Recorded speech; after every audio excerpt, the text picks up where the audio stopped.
Hey everybody, this is Calvin Waite. I trade crypto for a living. I'm not a registered or licensed financial advisor, planner, or broker, so nothing on this channel should be taken as a recommendation to buy or sell. I also trade all of these things, so I probably have a vested interest in there. But there's plenty of entertainment value and lots of education, so this will be awesome. For those of you who didn't know, my subscription channel is live. So look at the link in the description over at cryptoinfluencers.com and you can see how I make all of my trades and what I do and what I think about everything. This channel is for more hypothetical and looking at trends, and the other one is for actual trading, so you might be interested in that. All right, how's it going, everybody? Happy Wednesday. Sorry about missing last Wednesday. Things were pretty crazy. Yeah, I was trying to remember even what was going on. Oh yeah, I think there was like a family event going on and just no way to get back. So anyway, but yeah, I hope you guys are doing good. I just wanted to mention some news. I have officially lowered the Pro channel to $5 because I'm not doing any live trading anymore. So I'm going in depth over every single coin as far as what my thought process is, how I'm trading, how I do it, but I'm not actually just doing it in front of you. So there's a huge difference in that, because theoretical versus the practice is it's miles different. There's 1,000 talking heads that'll tell you what to do and can't do it, and then so in other words, there's a ton of education and everything's still there. I don't know how long it will last though, because I am in the process of setting up a hedge fund. It's going to be a Bitcoin US dollar trading pair, and pretty cool. It's an idea I've had for a while, but just recently I've stumbled across a couple of improvements that have made the returns phenomenal. So it's worth getting going on it. That's the plan. So yeah, so if you're curious or whatever, you can certainly try out the Pro channel, and all the information and videos are still there, so you can kind of see what I've done in the past. Okay, cool. With that, let's look at the markets. We are looking at the monthly chart for Bitcoin. We haven't had a chance to talk about monthly close since the beginning of this month, and it was a major close. I've said this just many times, that if you close a candle below an important level and then the very next candle you pop back up above it, it is technical support. Dougie H. Hey Calvin, great to see you live. Hope you're well, wishing you the best at your hedging. Yeah, no kidding. That is always the challenge, but it'll be good. But yeah, so this is technically support off the 50-month. So we did close right below this little cross, but the 9-month is crossing above the 20-month, and with us supporting the 50, there's a pretty high chance that we will stick this landing. We've got increasing support. Things seem to be moving upward, which is really helpful. If I go to the weekly, the most obvious thing that has happened as of the weekly close is that we have stopped at resistance on the 200 week and the 20 week. So there's a double resistance here. We've kind of managed to find places in our trading where we have just doubled and tripled up on resistance levels. And so we're testing some pretty important numbers right now.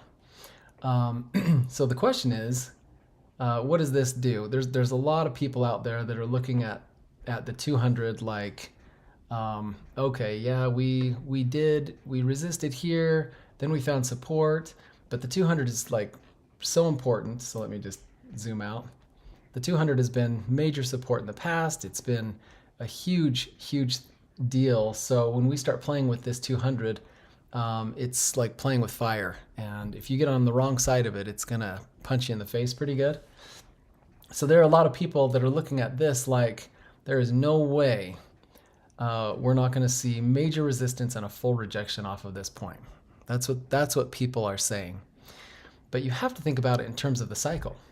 Let me go over to the other chart that has all of my halving cycles on it. So you have to consider where we are in relationship to the halving as well, because yes, we did find support right here. It was well above, well in advance of the halving. And let me just give you a time frame. So the last time we hit this 200, it was like right here. So it would have been 280 days before the halving that we touched support on the 200. And then if we do the same thing again, this one was like right before. So this was 70 days, but then like a couple of years before. So we were kind of hitting support way in advance, and then we were much more bullish moving off of these areas, except for this kind of wild thing. And so now if we're looking at today and we're playing with the 200 right now, we're at about 100 and maybe 200 days.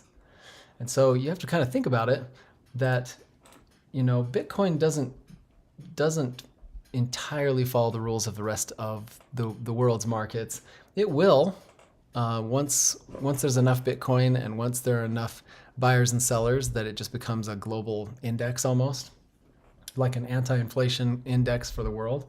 But for now, we have to look at it like this. The first time we touched the 200, it was almost 2 years before the halving. Or no, that was this one, sorry. We had one, well in advance of the halving. This one we hit about 2 years in advance, and then we had this kind of black swan, but really we'd have never hit this. And so the structure has always kind of shown a lot of support leading up into the halving. And so the question is why wouldn't there be more support coming into the halving? I don't see why there wouldn't be. This was, it's in a form, looking at it, it's resistance. We broke through it and kind of fell back against it. So this was a resistance. This was resistance, but then it flipped to support here, and now we flipped back. The fact that we're kind of all over this line makes it less important. But it's important, but it's just weaker. It's not the end all be all. And there is strength coming into the halving. And so the fact that we had a lot more strength here, and we were pulling up and showing a lot more price action well above the 200, we were still doing a consolidation as we went into the halving and even after for quite a while. This technically is consolidation, even all the way out till September when the halving happened 4 months prior. So there's a lot of work to be done. And now we have a little bit of a situation where we have touched the 200. I know that time will tell, in the end, but when we're this close to the 100 and we're coming up on the 200 and we're coming up on the halving, there's a lot of reason why there's a decent chance. I'm just thinking that the chance is higher than 50% that we test this for a week just to show respect to it, maybe a couple of weeks, but that we're going to hug this pretty tightly, and it's probably going to break because we have the halving here. We have a lot of excitement coming into the halving. We have lots of higher lows. We have a double bottom that has held intact so far, and we have some pretty good things moving into this, and I'll show you that on the daily. So on the daily, we officially have our momentum shift. What we're watching for is higher lows and higher highs. And so, okay, one last thing. So I was talking about the monthly, how the monthly resistance, we've got our 9-month that we're kind of butting up against, and we've been struggling with the 50-month and all of that. On the weekly, we have the 200-week and the 20-week as resistance. So these are some huge lines that are really, really important. And then on the daily, we have our daily 200 and our daily 100 right here. So we're hitting practically every resistance known to man right here. And so the idea of us blowing all through that without a second thought is just absurd. We have to take a minute to breathe at these resistance points. But our momentum shift is in place. So here's a very obvious low. Here's a high. This high was questionable. This was actually a tough call because it could have technically been a higher high if you're looking at this, but this was just kind of a two-day thing, so it was really hard to read. This would have been our most obvious high, so this was kind of a lower high. But now that this move is complete, we definitely have a higher low. And now, a couple days ago, when we had this move to the 200-day, exactly on the 200-day, this is officially a higher high than both of these. So we know for sure that we now have higher highs and higher lows in place. So there is a momentum shift happening on the daily. And if you consider daily to be a lower time frame to a weekly or a monthly, if we have momentum, just fresh momentum, because we've pulled down for 2 months, like 2.5 months, and just in the most recent couple of weeks, we finally turned the corner. There's some enthusiasm behind this move. And so on the daily, we're actually showing an obvious need to stop here, but we have all this pent up pressure of selling and disappointment and going bearish and whatever, and we've just barely started to convert the bulls. And so there should be more excitement coming in as we do this again. So my expectation is that if we hit this major resistance level, but we've pulled back, and currently, I mean, this is fresh. This is yesterday's close right here. This close is showing a flip from resistance to support right here, which is absolutely perfect. So if we have a pullback and we've got a flip from resistance to support, we also, what was I going to say? Oh, yes. The other thing that we have to think about is where we are in relationship to the size of this move. So top to bottom,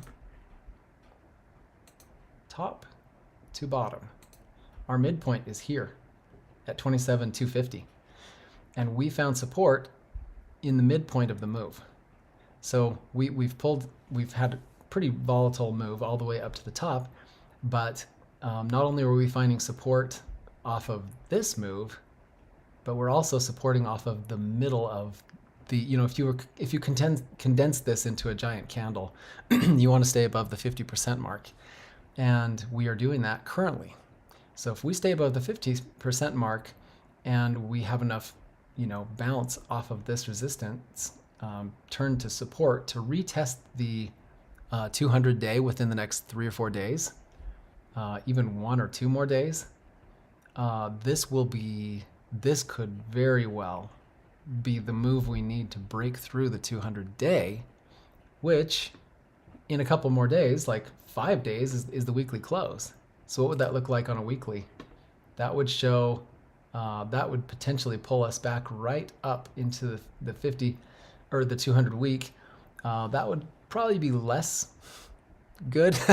We don't want to see a full doji up here, but if we tighten this up and showed that we were just raring to get over this, or even better, if we actually did close above this on the weekly, it would be absolutely phenomenal. It'd be so bullish. So the moves on the daily are showing a decent amount of strength and at a perfect spot. So not only do you have the 50% point of this entire move, but our most recent candle, which is going to be pretty critical, the 50% point on this candle is right here. So even though things were really volatile, we moved up a lot and crashed down pretty hard, we still stayed above that 50% mark. And then yesterday's close was a pretty decent reversal. It's not the perfect reversal candle, but it's definitely a support candle. And so, that's why we're having a green day today. So if today's green day translates into another couple of green days and we get up into here, this market could be ready to go, because our last major resistance to really getting to an explosive area is crossing the 200 week. And it just so happens that our 200 day and 200 week have been in the same spot for like a month or two. So it's been a really brutal resistance, but I just don't see us completely falling apart unless we lose this spot. If we close below this, now we've got a slip, where we're going from support to resistance. Because see, this was resistance, flip to support here. This is resistance that is likely to hit support. If we slipped down and we closed down in here, it would not be as good. It would definitely be a lot stronger case for a weakness over the next little bit. But if we hit the 200 before we slip below down here, there is plenty of enthusiasm that could really move into this. And large traders with lots of money, they're going to have a hard time resisting a second touch of the 200 day within a 7-day period. So it would be extremely explosively bullish. And our line is still intact. This is still the line that we're interested in, and it is at 30,500. If we get a close above this, we're going to be moving up in a major way, and it's not going to matter that the halving is near or anything else. It will move on its own just by the strength and the shape of this chart. So anyway, this is a pretty interesting thing. Let me catch up to some of the comments in chat really quick. So Michael says, "Hey Calvin, my favorite YouTube TA guy." Thanks. I think 2024 will get crazy closer to summertime when the plan of big banks putting in their 2% of their portfolio into crypto starts to boom. Yeah. Oh yeah. So there was this legislation passed that allows, I think it was it might have been like the IMF or something. It's just like a conglomeration of many banks, but they've essentially agreed that banks can hold 1 or 2% of crypto as a bank. If banks start holding crypto, it's going to be a pretty big deal. Hopefully there'll be, hopefully it's being held in such a way that users can verify that their assets are there and they don't fractional reserve their crypto or something. But it's likely that they're going to try to hold stable coins as a bank or something like that, but we'll see. Who knows? Some banks have created their own stable coins like Chase and whatever, but we don't really see a lot of that on the user side. So, but yeah, that should be interesting. If the average person can start using crypto in the ways that they're used to or ways that are familiar, boy, it just really opens the door. So anyway, Michael also says, "Hey, do you envision in the future some kind of ETF basket of strong utility alts?" So tough thing about alts is they all move together. I've done a ton of research, tons and tons of research, and most large companies think about alts the same way. So they'll buy them as an ETF, but by doing that, they all move together. And so there's no diversification across alts. You'll get your random one that pops here and there, but in general, they'll all go up together and they'll all go down together. And there'll be winners and losers, but you're not going to have a very diverse portfolio if you just have a basket of alts, and it almost doesn't matter what the size is. So whether you have 10 or 100, if the alt market is starting to slip, your portfolio is just going to go down, and that's just all there is to it. You might avoid a single blow up, but you're going to be exposed to the kind of the systematic portion of risk that's involved with that.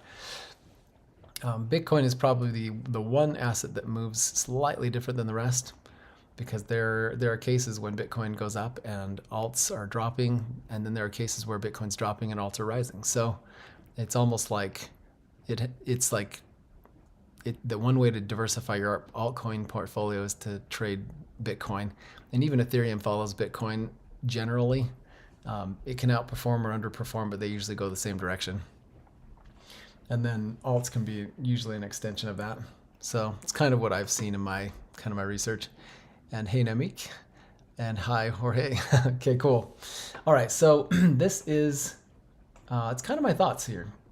If um, Bitcoin just completely reversed, like we touch the 200 and we remove off of it like we've just touched the hot stove, and we pull down really hard, it's going to take more work for us to get back up there. But while we're in the vicinity where this candle is so small, we're definitely at striking distance of making something happen. So we'd have to have kind of a situation fall apart before this became bearish. And right now, things are looking pretty good.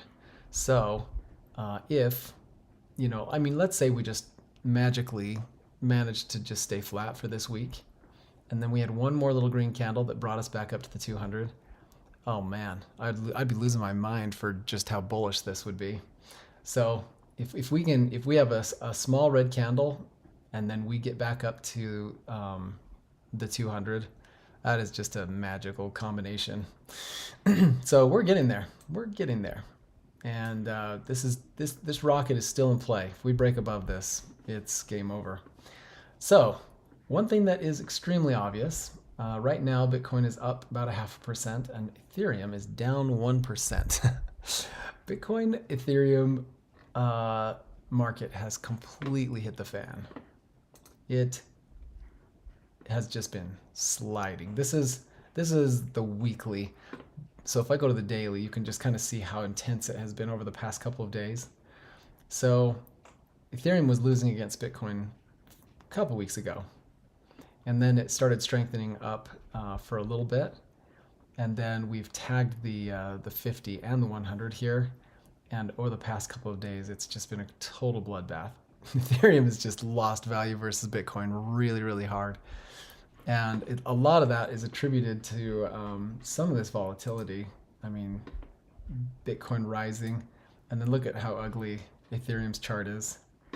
So Ethereum, we exited the red zone. This was supposed to be the easiest trade on the planet, remember? On the daily, we exited the red zone. It was the perfect entry, and we got a big boost off of it. And then we had this day, and where Bitcoin held the 50% mark of the increasing candle, Ethereum had a full bearish engulfing candle. Just so brutal. It's like, man, what is going on here? So Ethereum's in tougher shape. If Ethereum had a 200 week and a 100 and a 200 day sitting right at the top of this, and this was the performance, I'd be in that boat where, okay, we just got kicked in the face. This is not pretty. It's gonna take some time to recover. And still, Ethereum is on the precipice of struggling. The only saving grace for Ethereum right now is this line right here, and we may lose it today.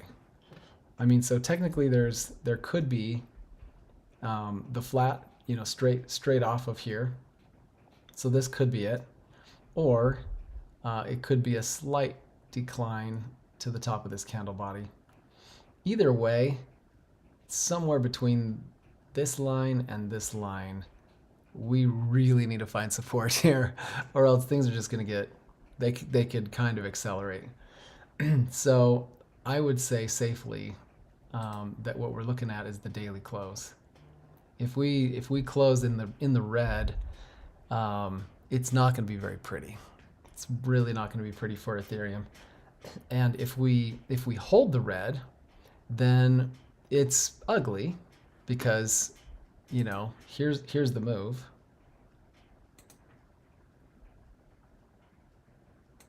%'s here. So unless we have an amazing sweet rally to pull it to break even by end of day, this is an ugly situation. If we close below that 50% mark, even if we held the daily, it would be a little bit of a struggle, because we've given up all of our gains by coming back to find support on our prior resistance. And if you have to go more than 50% of your move back down to find support, if there's a bounce, it's going to be an oscillation. You're going to have to oscillate for a while to gain enough time and a little more structure to retest this again. So Ethereum's kind of in its own little disaster. But could Ethereum go back to break even?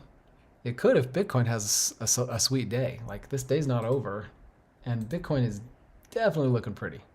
If even today, like, it just decided, oh yeah, in 5 hours we're just going to launch all the way up and touch the 200 again, I will definitely lose my mind for how bullish that is. But that alone could pull Ethereum back up and get it back into range. So that's the tough thing, is Ethereum's not really its own market still. It's going to follow Bitcoin around. It'll definitely be impacted by it anyway.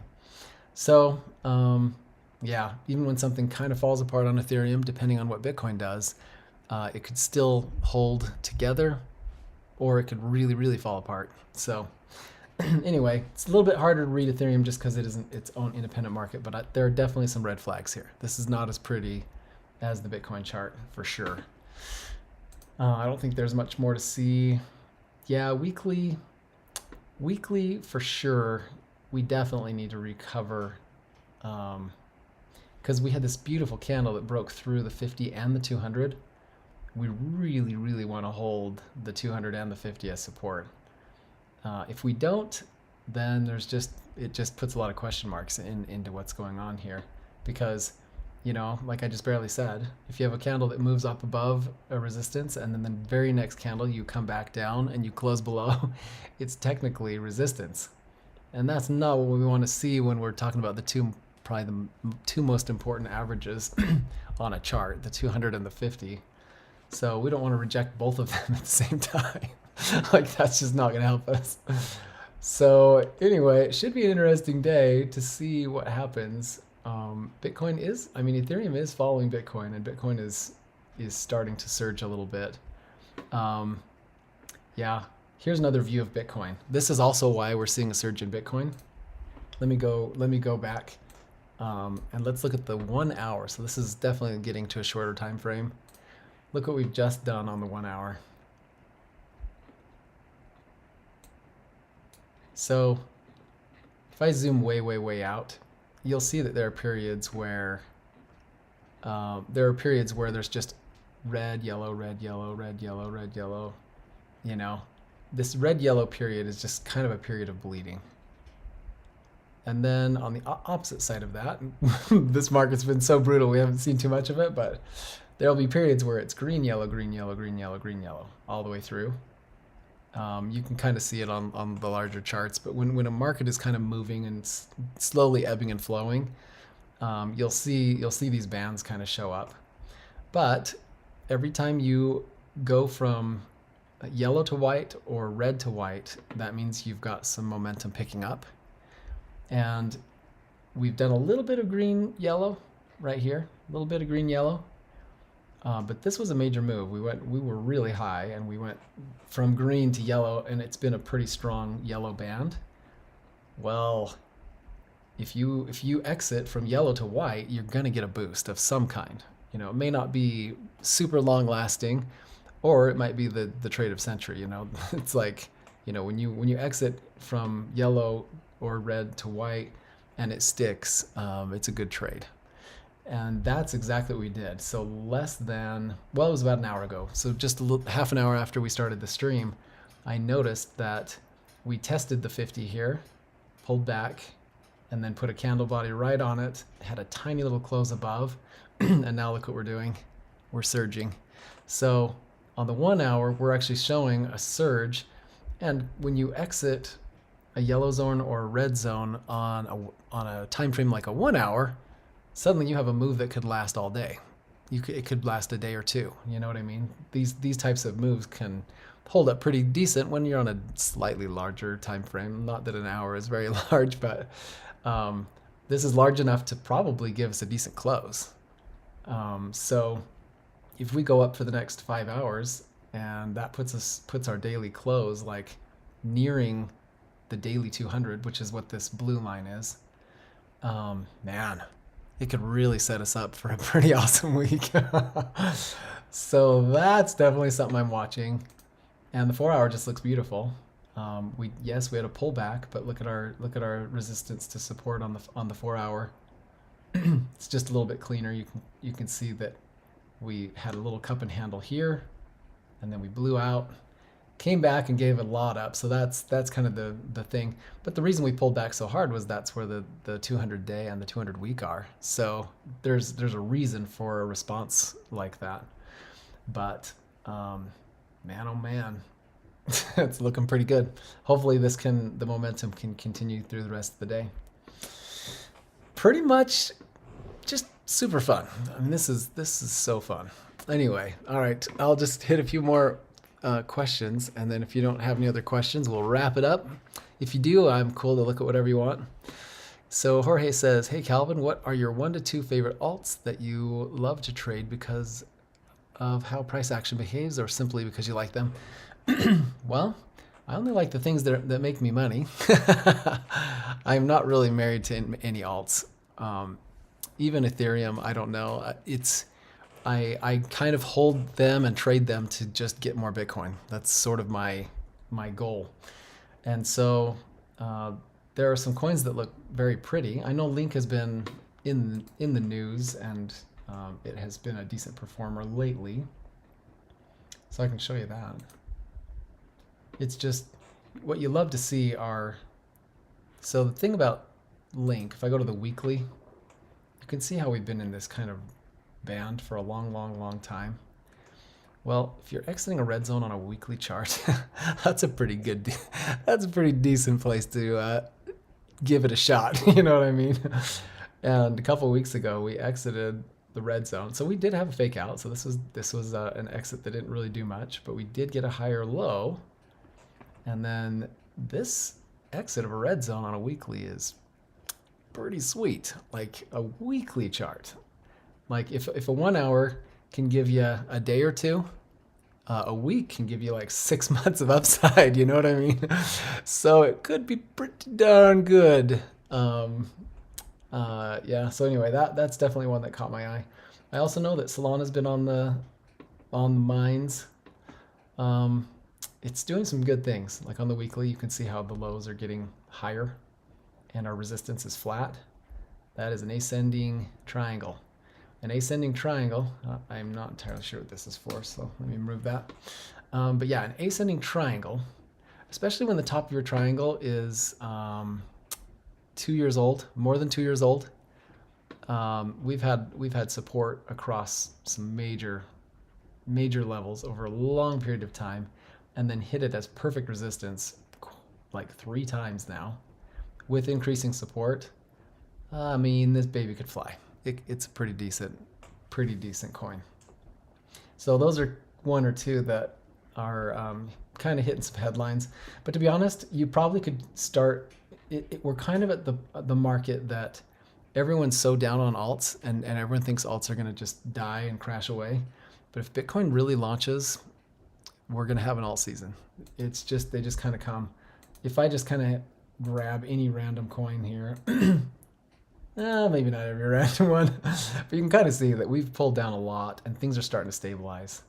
If you have a year or 2 of downside, and then you're putting in a solid 6 months to a year of going sideways, the market's starting to change. So you can kind of see how these things are chilling out. Anything that exits the red zone on a weekly is going to be pretty delicious. So yeah. Anyway, just again, the same thing that I teach all of the pros, like keep your position small. And I'll show you exactly what that means if you join the the pro channel, like percentage wise and what you're trying to do. But I trade a very small percentage of my portfolio in alts, and yeah, it's because they're just volatile. They're hard to read. You have no idea if you're going to wake up in the morning and it's going to be down 50% or up 300%. So you don't want to be, putting your life savings in a what do you call it? I forgot the word. A binary option like that. All right, cool. Adil says, Calvin, it's me. Do you remember? I do remember your name. I don't. It's been a while. So, all right, guys. I think that's pretty much it. We're at 27,700. This weekly chart's looking pretty awesome. If it can hold, it would be phenomenal. The daily is looking really good. We've got this really nice touchdown. If we get back up to 28,000, this baby's going to be on a rocket ship pretty darn soon. So it's looking good. And I think Bitcoin's move could pull up Ethereum. And if Ethereum, gets out of this red zone and holds support, this is the type of reversal. This is a reversal candle. If we could get this thing tight, nice and tight up to where we are at open, we'll be in good shape. Okay, that is it, guys. I wish you the very best, and we will catch you next week. I will do this as long as I can. I'll give you as much notice as possible.